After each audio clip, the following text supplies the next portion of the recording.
Ano to, binibinta? Magkano? Wala pa?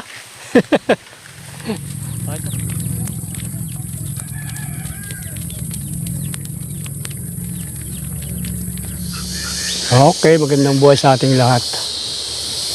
Nandito tayo ngayon sa... Ayan, namasyal tayo. Puntahan natin si Moana. Kumustahin natin.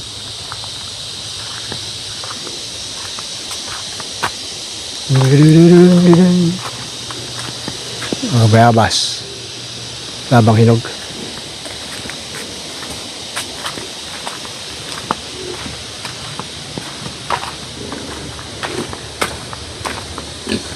Oy, diyan ka pala. Ginagawa mo dyan? Oh, uy, ito pala si Moana, oh, laki. Kumusta ka na? Ayaw mo matumayo. Tuyo. Shhh. Moana. Uy, tumayo nga, oh. Oh. Tayo na. Kumusta na yun?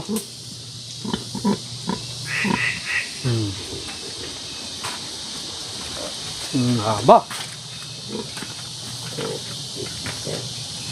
Buntis ba to? Buntis na yun.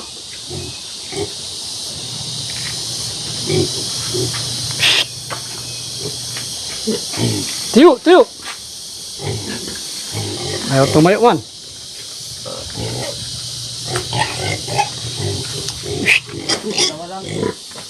Kulang yan, bro. Dalawa lang yan. Pag kumimpis yan, kulang. Ako nga, 4 yung kinuha ko, kulang pa.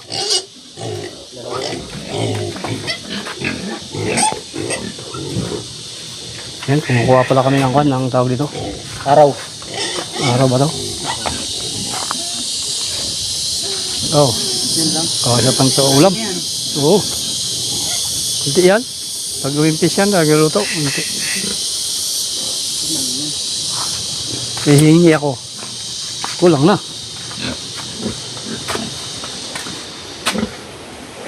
Tayo, tayo, tayo, tayo, tayo.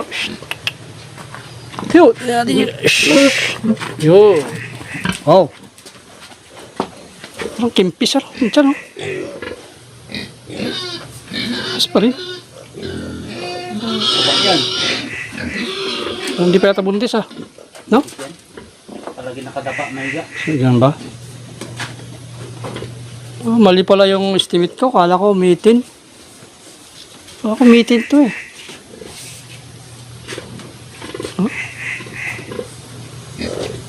Oh, sana buntis ka naman. Tayo lang sang taon na eh. Isang taon. Wala tayong baboy. Oh, Isang taon ka ng ano? hindi naman. Mga baywang. No, malaki talaga no. 200 kilos. Grabe. Ay, buntis bro. Yes ba?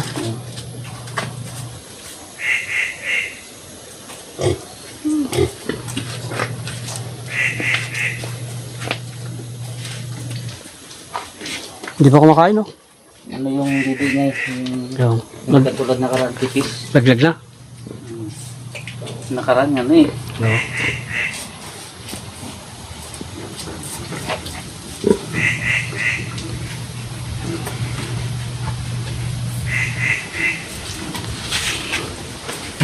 Buntis man yun, kaya lang nalaglag.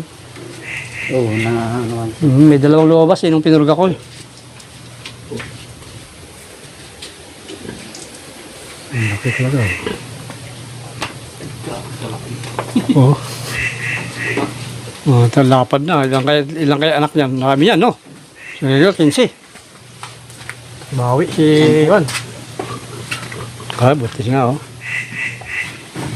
Mabait siya. Mabait talaga. Hindi yung Bob, gumagulo. Ay, magbayong.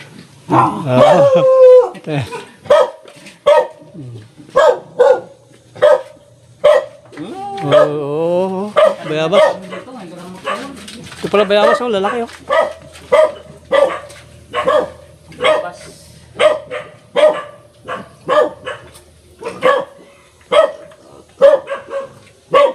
Humihingi tayo ng kwan dito, suwi. Kaya lang, ano, mga pinya, oh, hinog. Oh. Yan, halo-halo. Makatikim nga mamaya.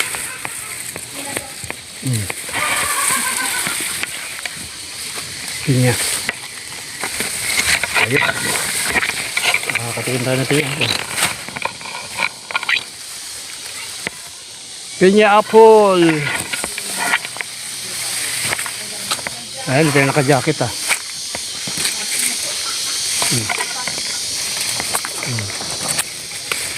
No? Okay, hindi nila kinukuha to. Sana. Sisira na lang.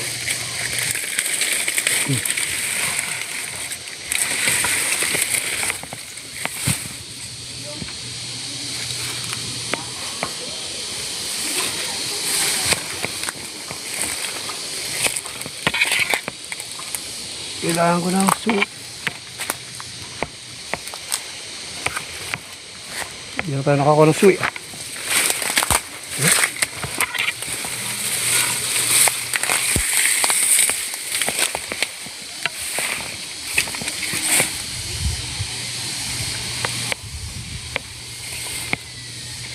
Bawasan natin yung malalaki na mga dito.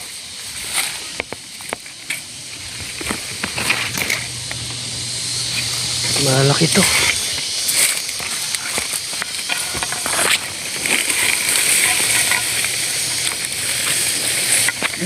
Hirap. Oh, yan oh. Oh, kain tayo bro. Kain tayo. Oh, liga, Ong. Ha? Ano to, binibinta? Magkano? Dumaan pala kami dito sa ito binibintang lupa. Baka ito pwede magtayo dito ng kubo. 3 PM lang. Oo, yan, so pwede magtayo ng kubo dito. So ito po yung pagitan, no. Oh, ito basakan. Oo, hanggang doon. Mga tatlong itarya bro. Lapit magtatlo. Oo. So binibinta. So wala pa kung magkano. Mapag-usapan pa yan. Pag-uusapan. Pero nasa estimate mo magkano? Kasi anak mo to ng may-ari. Kasi nasa magulang pa yun ang desisyon.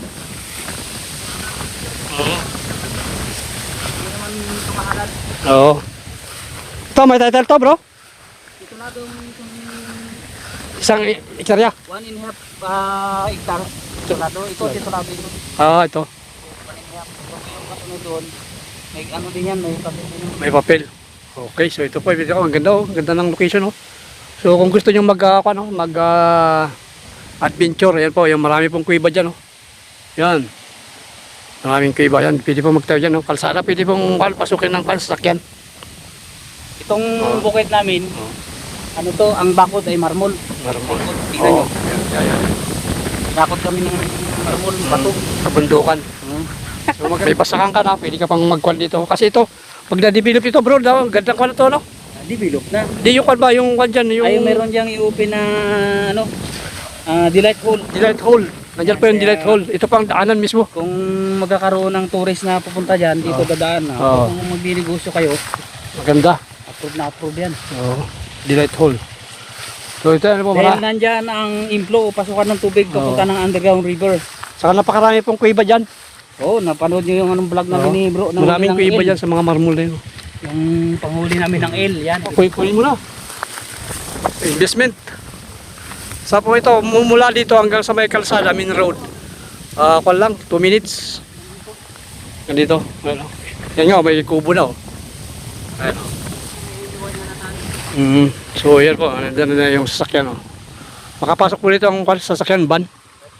Kasi mayroon ng kwan doon na kalsada. Ay tulay. So napakaganda. Binibinta po ito. O pwede namang sangla. Ganda. Kung may pira lang ako, sasanglain ko to eh. Basakan yan. Umaani po lang kwan to, 200 kabans.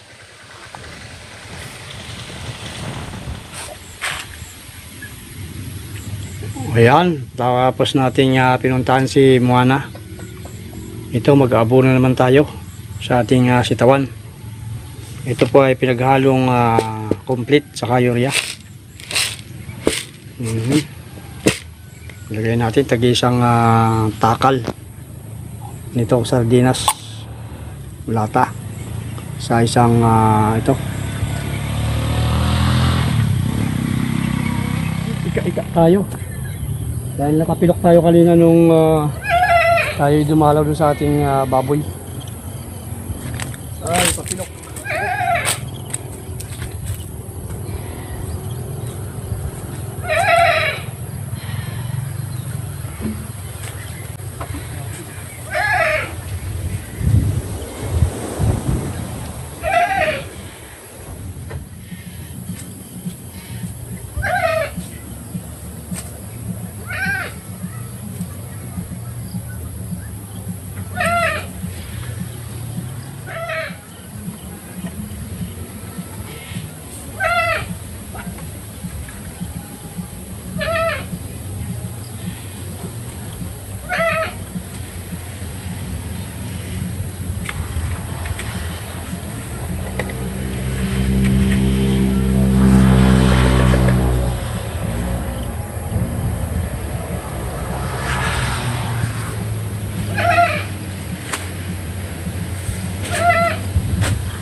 Mayroon bang tunawin yung complete kaysa urea.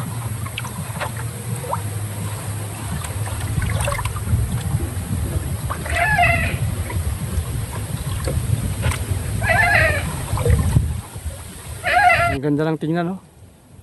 Yung dahon nila malalapad na, pero kailangan pa rin natin ng suportahan ng abono. Pangalawang abono ito. Nung nakaraan ay purong urea, ngayon ay haluan na natin ng complete.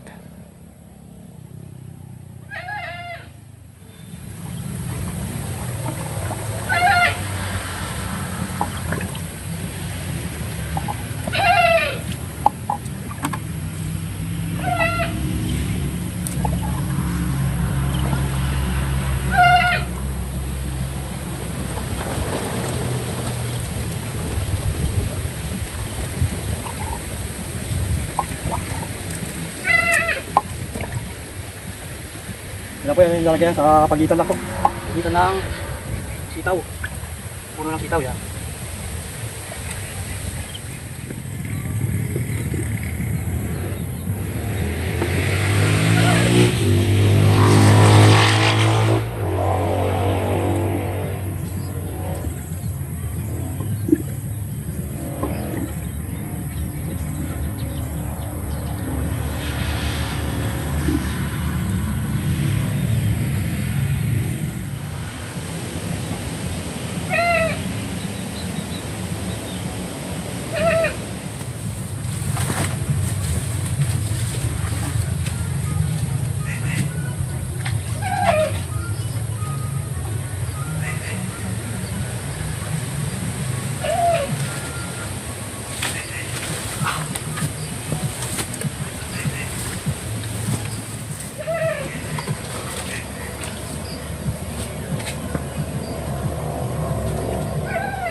Tapos na natin itong dalawang linya na to.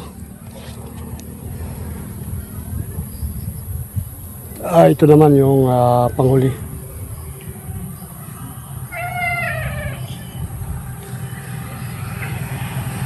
Yung papansin nyo yung ano, no, yung sitaw. Ayan, sinusundan din nila yung araw, yung kanilang dahon. Kita nyo, hindi masyado kita yung mga dahon. Pero pag dito, kitang-kita yung mga dahon, no?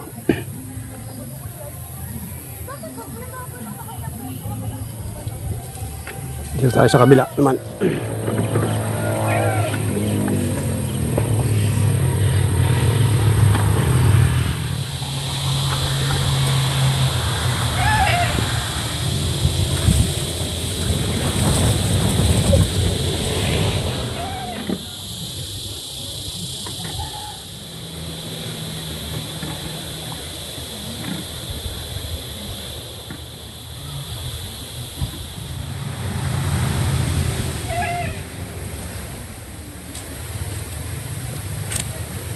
Okay, natapos din. Natapos din ang ating pagdidilig ng fertilizer. Ay, magbawas tayo ng kakal dito. Buwan natin sunugin. Hindi masunog. Sunog lang.